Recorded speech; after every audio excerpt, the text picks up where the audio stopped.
ഒരു ചരിത്രം പറയുമ്പോൾ നമ്മൾ അതിന്റെ സത്യമേ പറയാവും. എന്നാൽ പലരും അവിടെ പോയിരുന്നു. കുട്ടികളുടെ ചോറൂണിന് വേണ്ടി അവിടെ പോയിട്ടുണ്ട്, അങ്ങനെ പോയിട്ടുണ്ട്. അതുപോലെ തന്നെ ചില ഷൂട്ടിങ്ങുമായി ബന്ധപ്പെട്ട് ചില സിനിമാ താരങ്ങൾ അവിടെ പോയിട്ടുണ്ട്. കുടുംബസമേതം എന്ന് പറയുമ്പോൾ അതിൽ സ്ത്രീകളും ഉൾപ്പെട്ടിരിക്കണം എന്നേ നമുക്ക് പറയാൻ പറ്റൂ. ബ്രഹ്മചര്യത്തിന്റെ പേരിൽ ആ ഉണ്ടാക്കിയത് ഒരു മുഖംമൂടിയായിരുന്നു. അതെ, അതൊരു മുഖംമൂടിയാണ്.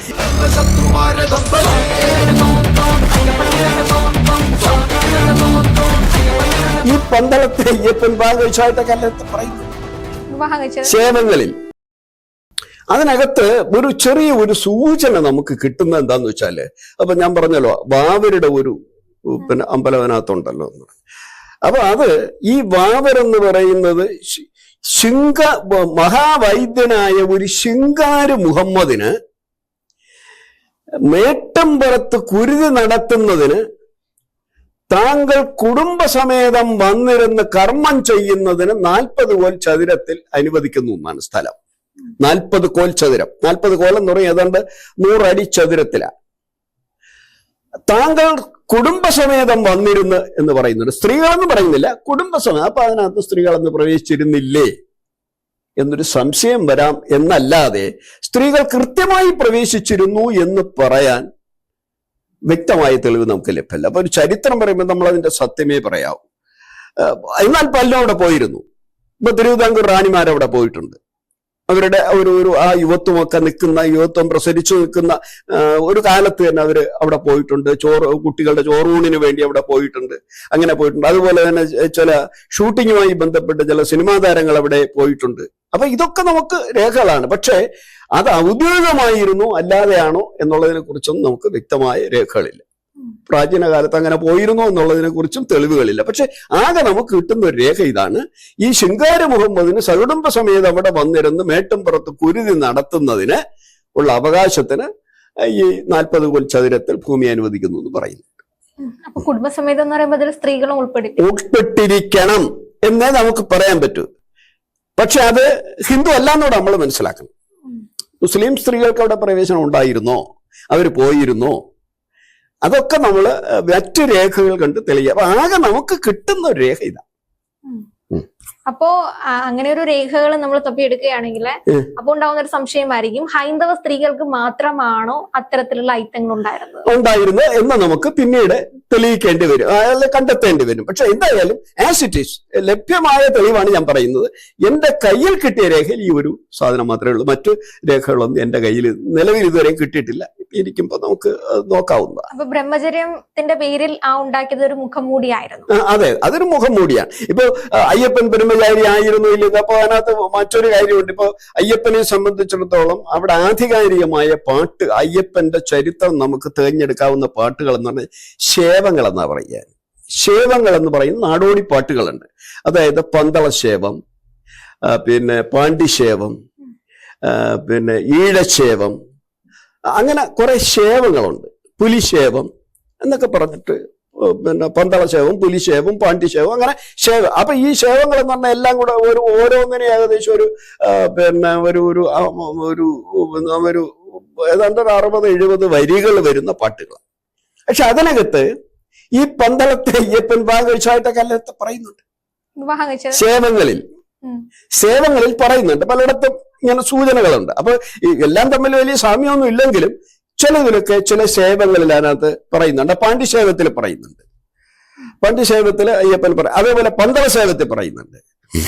അപ്പൊ ഈ സേവങ്ങളാണ് പ്രാചീനമായ പാട്ടുകൾ. ഈ പാട്ടുകൾ നമ്മുടെ അയ്യപ്പന് സാധാരണത്തിൽ നമ്മൾ ഈ മലബാറിലോട്ടൊക്കെ, ഈ തൃശ്ശൂർ ആ ഭാഗത്തൊക്കെ വെള്ളംകുടി നടത്തുക എന്നാ പറയുക. വെള്ളംകുടി നടത്തുക, അതായത് ഈ വെള്ളംകുടി എന്ന് പറയുന്നത് ഒരു തരം പൂജയാണത്. അതായത് അയ്യപ്പന്മാർ മാലയിട്ട് കെട്ടും കെട്ടി ശബരിമലയിൽ വരുന്നതിന് മുമ്പുള്ള ഒരു വ്രതകാലമുണ്ടല്ലോ. വ്രതകാലങ്ങളിൽ പ്രത്യേകം പെരകെട്ടി അയ്യപ്പന്റെ പടവും ഒക്കെ വെച്ച് അയ്യപ്പന് വേണ്ടി നടത്തുന്ന ചില പ്രത്യേക പൂജകളാണ് വെള്ളംകുടി എന്ന് പറയുന്നത്. അപ്പൊ ഇതിനകത്ത് ഈ പാട്ടുകൾ പാടാറുണ്ട്. ഏത്?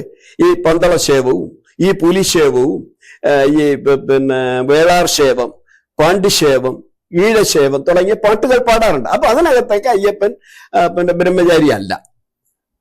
ബ്രഹ്മചാരിയേ അല്ല. അത് മാത്രവുമല്ല, കച്ചവടക്കാരെ അയ്യപ്പൻ സഹായിച്ചതായി അതിനകത്ത് പറയുന്നു. ഇപ്പൊ ഈഴശൈവത്തിനകത്ത് ഒരു കപ്പൽ പണി ചെയ്ത് അതിനകത്ത് കൊണ്ടുപോകുന്ന ചരക്കുകളെ കുറിച്ച് പറയുന്നുണ്ട്. ശ്രീലങ്കയിലേക്ക് ചരക്കുകൾ കൊണ്ടുപോകുന്നതിനെ കുറിച്ച്, അതിന് അയ്യപ്പൻ സഹായിക്കുന്നതിനെ കുറിച്ച് ഈഴശൈവത്തിൽ പരാമർശമുണ്ട്. അതുപോലെ തന്നെയാണ് അയ്യപ്പനെ കുറിച്ച്, അയ്യപ്പന്റെ പര്യായങ്ങളിലൊന്നാണ് മണികണ്ഠൻ, ഇല്ലേ, നമ്മൾ പറയാറുണ്ട്. പക്ഷെ ഈ മണികണ്ഠൻ എന്ന് പറയുന്നത് പിന്നെ തെക്കങ്കൂർ, വടക്കങ്കൂർ, കീഴ്മലനാട് 3 രാജ്യങ്ങൾ. ഈ തെക്കങ്കൂർ എന്ന് പറയും നമ്മുടെ തിരുവല്ല അടങ്ങുന്ന ഭാഗങ്ങളാണ്. ശബരിമലയൊക്കെ തെക്കങ്കൂറിൽ വരും. വടക്കങ്കൂർ എന്ന് പറയും നമ്മുടെ വൈക്കം, കോട്ടയത്തിന്റെ പിന്നെ വടക്ക് ഭാഗം, വൈക്കം തുടങ്ങിയ ഭാഗങ്ങളാണ് ഈ വടക്കങ്കൂർ. കീഴ്മലനാടെന്ന് പറയുന്നത് ഇന്നത്തെ കോതമംഗലം ആ ഭാഗങ്ങളാണ്. ഈ 3 രാജ്യത്തെയും രാജാക്കന്മാരുടെ പട്ടപ്പേര് മണികണ്ഠൻ എന്ന പട്ടപ്പേരെന്ന് പറയാൻ അധികാരമേറ്റു കഴിഞ്ഞാൽ, ഇപ്പൊ തിരുവിതാംകൂർ രാജാക്കന്മാർ അധികാരമേറ്റു കഴിഞ്ഞാൽ അവർ അറിയപ്പെടുന്നത് എന്താണ്? ഒന്നീ കുലശേഖരൻ എന്ന് പറയും, അതല്ലെങ്കിൽ പത്മനാഭദാസന്മാരെന്നൊക്കെ പറയും. അതുപോലെ ഇവരറിയപ്പെടുന്നത് മണികണ്ഠൻ എന്ന. മണികണ്ഠപുരം നമ്മള് ഇവിടെ തന്നെ തെക്കങ്കൂറിലുള്ള ഒരു പിന്നെ സ്ഥലത്തിന്റെ പേര് മണികണ്ഠപുരം എന്നാണ്. ആ മണികണ്ഠപുരത്തെ പിന്നെ ക്ഷേത്രത്തിലെ പ്രതിഷ്ഠ അയ്യപ്പനല്ല, മഹാവിഷ്ണുവാണ്. അപ്പൊ ഈ മണികണ്ഠൻ എന്ന് പറയുന്ന യഥാർത്ഥത്തിൽ അയ്യപ്പന് പിന്നെ ചാർത്തിക്കൊടുത്തൊരു പര്യായമാണ്. മണികണ്ഠൻ എന്ന് പറയുന്നത് ഈ കീഴ്മലനാട്ടിലെയും തെക്കങ്കൂറിലെയും വടക്കങ്കൂറിലെയും രാജാക്കന്മാരുടെ പട്ടപ്പേരാണ്. ഇതിൽ തെക്കങ്കൂർ രാജ്യത്തിനകത്താണ് ശബരിമല വരുന്നത്. 12 രാജാക്കന്മാർ വരുന്നതിന് മുമ്പുള്ള കഥയാണ് ഞാൻ ഈ പറയാം. ഈ തെക്കങ്കൂറിനകത്താണ്. അപ്പൊ തെക്കങ്കൂറിലെ ഏതോ ഒരു രാജാവുമായി അല്ലെങ്കിൽ രാജകുമാരനുമായിട്ടൊക്കെ ഉള്ള ബന്ധം വെച്ചുകൊണ്ടാവാം ഈ മണികണ്ഠൻ എന്നുള്ള പേര് അയ്യപ്പന് പിൽക്കാലത്ത് ചാർത്തി കൊടുത്തതാണ്. യഥാർത്ഥത്തിൽ മണികണ്ഠൻ എന്ന് പറഞ്ഞാൽ ഈ തെക്കങ്കൂർ, വടക്കങ്കൂർ, കീഴ്മലനാട് രാജാക്കന്മാരുടെ പട്ടപ്പേരാണ്. ഇത് ആർക്കെങ്കിലും സംശയം ഉണ്ടെന്നുണ്ടെങ്കിൽ ഞാൻ നേരത്തെ പറഞ്ഞ പോലെ 14-ാം നൂറ്റാണ്ടിലെ ഉണ്ണൂലി സന്ദേശത്ത് കൃത്യമായി പറയുന്നുണ്ട്. അതിന്റെ 2ാം ഭാഗം 1-ാം പദ്യം. ഇതാണ് ഇതുമായി ബന്ധപ്പെട്ട് നമുക്ക് പറയാനുള്ളത്. അപ്പോ മകരജ്യോതിയെ പറ്റി സാർ എന്താ മനസ്സിലാക്കുന്നത്? അത് യഥാർത്ഥത്തില് മകരത്തിന് 2 ജ്യോതികളുണ്ട്. ഒന്ന് മകരജ്യോതിയും, രണ്ടാമത് മകരവിളക്ക്. ഈ രണ്ടും രണ്ടാണ്. മകരജ്യോതി എന്ന് പറയുന്നത് ഈ പറഞ്ഞതുപോലെ നമ്മുടെ അയ്യപ്പന്റെ ശ്രീമൂലസ്ഥാനം എന്ന് പറയുന്ന അവിടെ മകര 1-ാം തീയതി സന്ധ്യയ്ക്ക് 3 തവണ പ്രത്യക്ഷപ്പെടുന്ന ആണ് ജ്യോതി എന്നുള്ള സങ്കല്പം.